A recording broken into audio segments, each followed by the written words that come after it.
están? Soy la doctora Carmen Alegría y la vida me está regalando unas conversaciones estupendas para aprender con alguien que además de mi colega es sobre todo mi maestro. Doctor Mario Alonso Puig, bienvenido de nuevo. Gracias, Carmen. Estamos aprendiendo contigo, yo personalmente estoy aprendiendo lo indecible porque estamos tocando temas fantásticos. Hemos hablado en otros vídeos del camino del despertar. Hemos hablado del poder curativo del amor, de la importancia de meditar en la vida cotidiana, del propósito vital. Creo recordar que hemos hablado de la autoestima. Sí. Y te propongo un tema que a mí me apasiona por lo que tiene de poco habitual. ¿Es rentable ser bueno? ¿Tú qué opinas? Bueno, donde hay confusión hay que poner distinción. Como decía el gran filósofo austriaco, los límites de mi lenguaje son los límites de mi mundo. Entonces, ¿qué es la bondad y qué no es la bondad? Porque confundimos ambos términos. No, es una persona muy buena. Ya automáticamente es como dicen, no, decía una vez un director general de una empresa, me dijo, Mario, yo no tengo tiempo para ser compasivo. Entonces, claro, ¿cómo entendía esta persona la compasión? ¿Qué entendía por la compasión? Entonces, las palabras significan distintas cosas dependiendo de la experiencia de las personas, de lo que han vivido, lo que han leído, lo que han estudiado. Entonces, ¿qué no es la bondad? La bondad no es la blandura.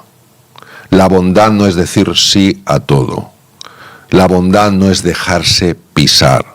La bondad no es no establecer tus límites, tus fronteras. La bondad es incluir a la otra persona en el concepto de bienestar.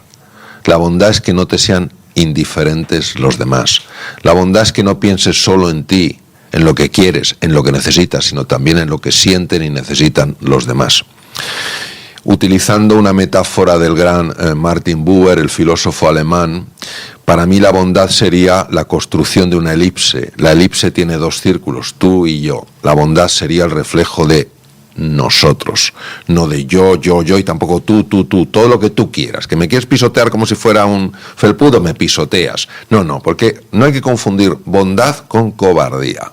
No hay que confundir bondad con blandura. Entonces, si tú me preguntaras si es rentable la bondad, te diría que consultemos al cuerpo. ¿Qué nos dice el cuerpo? Y el cuerpo nos dice que sí, que cuando tú sientes que le importas a alguien, el cuerpo mejora, que cuando tú sientes que los demás te escuchan con interés, el cuerpo mejora, que cuando tú sientes que no eres indiferente para otras personas, el cuerpo mejora. Ya hemos visto, liberación de oxitocina, se alargan los telómeros porque aumentan las cifras de telomerasa, es un predictor de la longevidad, etc. Entonces, desde el punto de vista físico, es rentable. Desde el punto de vista mental, obviamente una persona que piensa en los demás, en lo que sienten y necesitan, es una persona que ha sido capaz de superar su egocentrismo. Y dice el gran Dhammapada, el gran texto hindú, el mayor de los conquistadores es quien se conquista a sí mismo. Es decir, una persona que ha sido capaz de conquistarse tanto, que ahora no solo le importa lo que siente y necesita, sino que le importan lo que siente y necesitan los demás, es una persona que psicológicamente va a tener mayor estabilidad, va a tener mayor tranquilidad, va a tener mayor paz mental y va a vivir con mucha más ilusión, entre otras cosas porque se va a sentir mucho más querida. Y desde el punto de vista espiritual, ¿es rentable la bondad? Naturalmente, porque la bondad entendida como el encuentro entre seres humanos, ¿a qué te acerca? Te acerca al perdón y te acerca al amor. Bueno, eso es, por definición, lo que más nos conecta con la felicidad. Entonces yo diría, ¿es la bondad rentable desde este punto de vista? Sí. Ahora, ¿es la bondad valorada en lo que vale? Probablemente no. Pero yo creo que no se valora por lo que tú muy bien has comenzado a distinguir, porque no nos han explicado muy bien la diferencia entre ser bueno y dejar que todos los demás nos pisen. No tiene nada que ver el buenismo con la bondad. No, de hecho, la persona que transmite esa bondad en los términos, por lo menos, que yo he explicado, es una persona extraordinariamente fuerte. ¿Por qué? Porque tú solo vas a abrazar a la otra persona si abres los brazos. Y eso lo hace una persona valiente, una persona comprometida, una persona que quiere ofrecerse, que quiere darse como regalo. Entonces, a mí me parece que la bondad lo que transmite es esa fortaleza interior, que no es la fortaleza muscular, es el poder interior. Y esa bondad que abraza, que confía, que busca el bienestar de los demás, que yo no sé si a ti te ha pasado, pero estoy convencida de que has comprobado que cuando pones todo tu ser en que los otros mejoren, tus propios dolores físicos se anulan, o al menos eso es lo que yo he visto a lo largo de todos estos años en urgencias en los pacientes, y lo mejor de todo es comprobarlo en ti mismo, porque cuando lo compruebas en ti mismo, ya no necesitas que ningún estudio de investigación te venga a decir que efectivamente la bondad mejora la salud. Pero, ¿qué es lo que necesitamos que nos toquen? ¿En qué neurona necesitamos que nos toquen para efectivamente darnos cuenta de que ser bueno es rentable? Para perder el miedo. Bueno, lo has definido tú muy bien, Carmen. Es decir, al final el impacto es un descubrimiento. O sea, tú te das cuenta que en el momento en el que tú incluyes a los demás, tu vida mejora. La vida de la otra persona mejora. Todo mejora. Por tanto, al final de lo que se trata no es de construir muros, sino de construir puentes. Y esto es como todo. Hay una frase, no sé quién es, me parece magistral. Dice, no es el milagro el que da lugar al creyente, sino el creyente el que da lugar al milagro. Hace falta ese puntito de fe, ese puntito de confianza para dar el primer paso. Y entonces, a nada que des el primer paso, empiezan a pasar cosas. Pero tiene que ser un paso no pensando en ti. Es un paso pensando en la otra persona. Porque si tú lo haces por el efecto que va a tener en ti, eso ya está viciado de partida. Tú lo haces porque la otra persona te importa. Tú, en urgencias, vas a ver a un enfermo. Tú tienes más de 30 años de experiencia en medicina de urgencias, que es una medicina muy complicada, porque te puede llegar de todo. Te puede llegar un ictus, te puede llegar un tráfico, te puede llegar un traumatismo craneoencefálico, te puede llegar cualquier cosa. Pero, ¿qué pasa? Que en ese momento tú lo que buscas no es brillar, la doctora Alegría, que fuera serie, que tiene. Lo que buscas es sanar.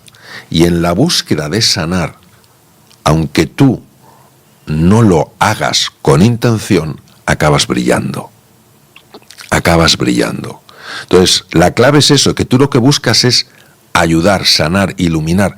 Te has olvidado del cansancio, te has olvidado de las dudas que uno tiene cuando se encuentra en situaciones tan complicadas, porque te has puesto en la piel de la otra persona. Entonces al final nos damos cuenta que solo hay una piel. La separación que vemos es una pura ficción. Lo decía muy bien Albert Einstein. La separación que vemos entre el mundo exterior y el mundo interior es una pura alucinación de la mente, no es real. No es real. Hablando de separaciones, ¿tú crees que es posible separar la vida por capítulos y ser bueno, por ejemplo, en tu vida personal y no ser bueno en la profesional o en la vida social? ¿O es obligatorio que seamos buenos en todos los campos de la vida? Bueno, la palabra obligación es una palabra compleja y yo casi buscaría otra. Sí es cierto que hay personas que pueden ser, por ejemplo, muy afables en el trabajo y muy duros con la familia.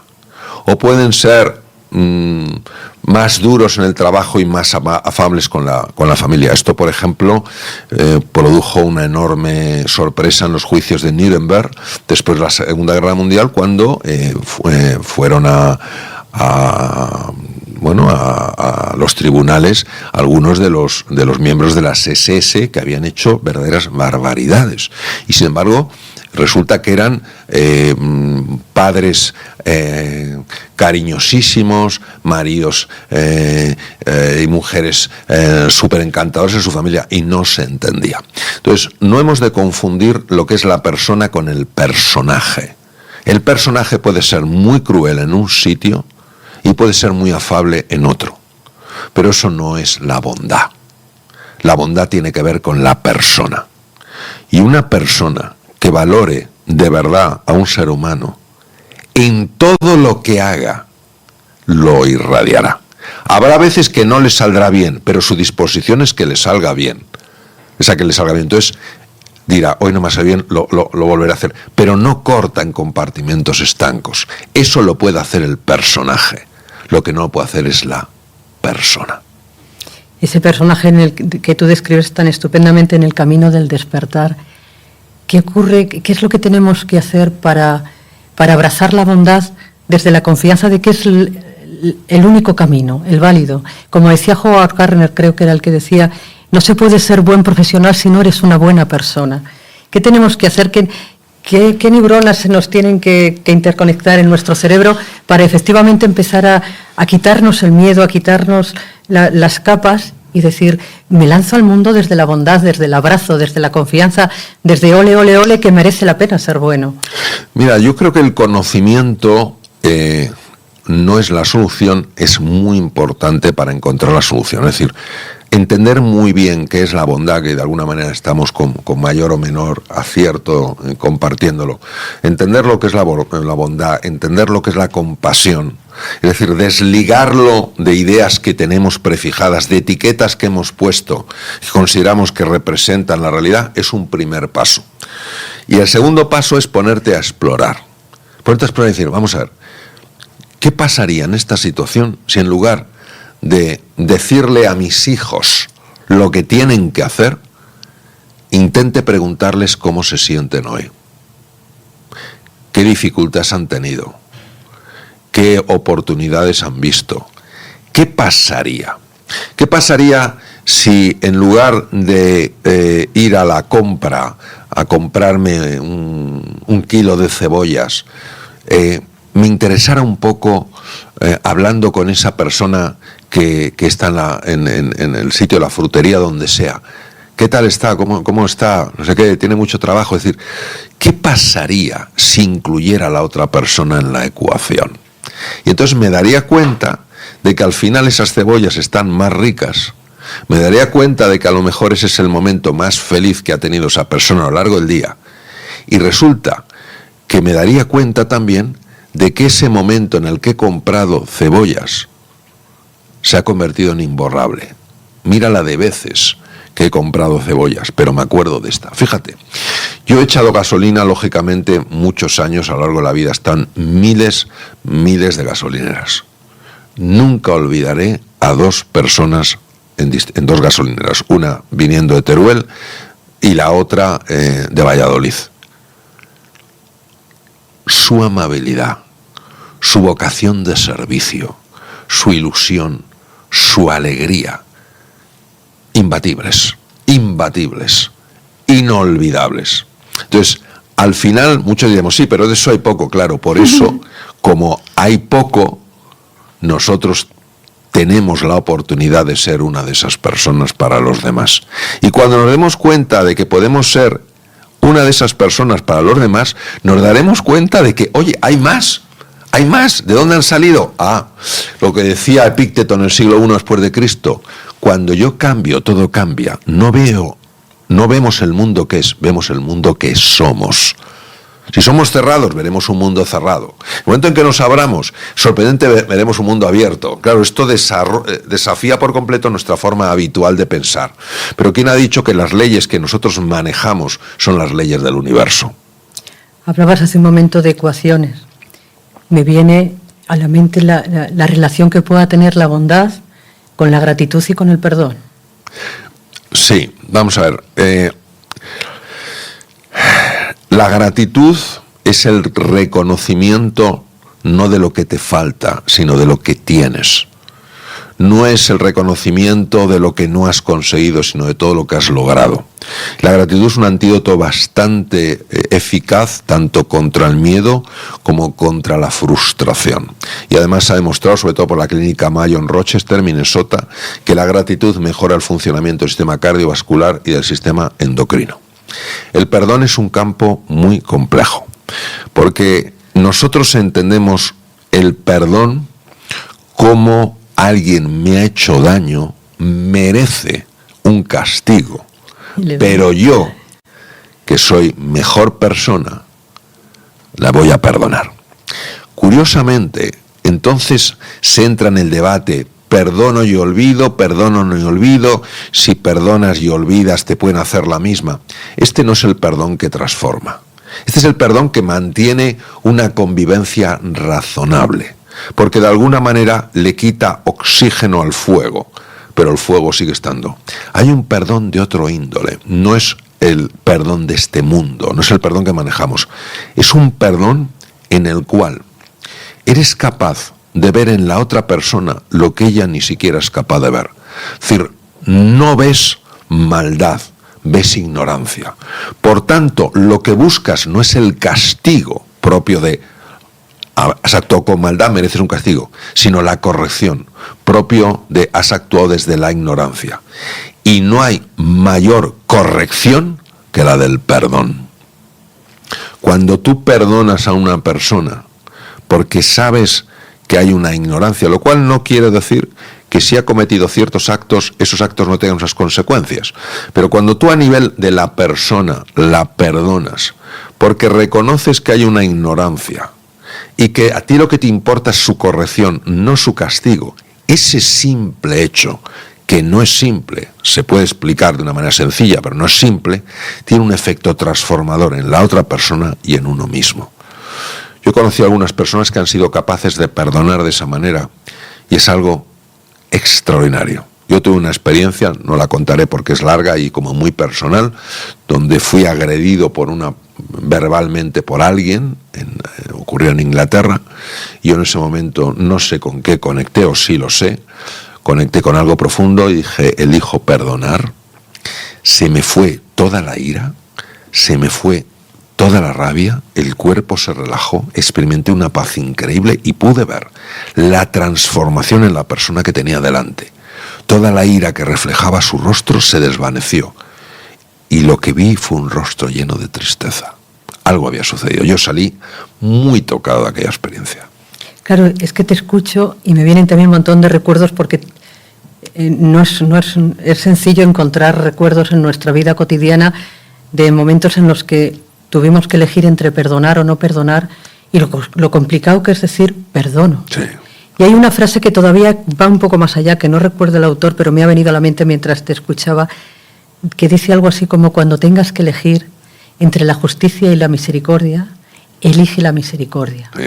Yo creo que esa es la expresión máxima de la bondad y del perdón. ¿Dónde te inspiras tú para conectar con ese ser tuyo superior que te hace tener en ese momento la capacidad de responder y no de reaccionar, que es lo que solemos hacer todos? Bueno, para esa conexión a veces yo pongo mucha resistencia. Y como pongo mucha resistencia, consciente o inconsciente, no siempre me salen las cosas como me gustaría que me salieran, ¿no? Cuando me salen es porque en un momento determinado practico lo que se llama la rendición, el surrender. La rendición no es el rendirse en una batalla, es el rendirse a un universo que es capaz de ver lo que yo soy incapaz de ver y es capaz de hacer a través mío lo que yo por mí mismo en ese momento soy incapaz de hacer. Entonces, cuando tengo esa disposición a dejarme enseñar, a dejarme guiar, lo que sale a través de mí y entonces tiene ese poder transformador en las dos personas, ¿no? Entonces, muchas veces es sobre todo el reconocer hasta qué punto lo que veo también lo estoy proyectando, el reconocer que no conozco la realidad de una persona, no sé por lo que está pasando una persona, por tanto no puedo juzgar porque no conozco. Y en tercer lugar, y a mí esto me ha sido una enorme utilidad, esa disposición de pedir ayuda, pedir ayuda, oriéntame, guíame. Hay personas que a lo que piden ayuda le llamarán el misterio, otras le llamarán campo acásico, otras vida en mayúscula, yo le llamo Dios, ¿no? Porque para mí representa la máxima sabiduría y el amor incondicional. O sea, no es el juez ahí que está esperando para ver si meter la pata para darte en la cabeza, sino todo lo contrario. Entonces, a mí desde luego me ha ayudado en situaciones complejas a tener esa calma, esa serenidad y esa alegría que de otra manera hubiera sido desde un punto de vista humano totalmente imposible. En tu libro El camino del despertar, cuando hablas de ir pasando umbrales, yo he entendido, corrígeme si no lo he entendido bien, porque cada uno entiende las palabras, claro, lógico, como le vienen en ese momento, bueno, ¿no? Eso que cada uno me viene útil a mi vida y me viene así. Con el libro, claro. Pero en este momento de mi vida, que lo he leído hace poquito, porque ha salido hace poquito, sí, he entendido que el umbral tercero es como conectar con lo divino, sí, ¿no? Ahora que hablabas tú de Dios. A mí también me gusta la palabra Dios porque me parece que sirve para cualquier religión.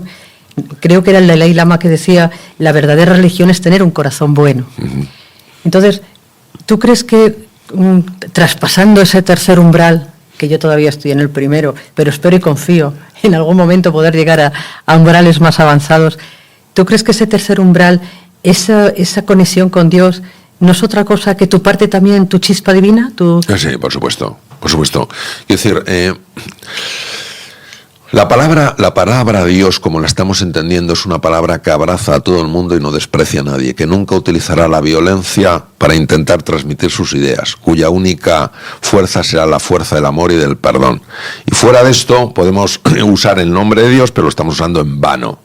Lo estamos usando mal, lo estamos usando a nuestra medida para nuestros propósitos.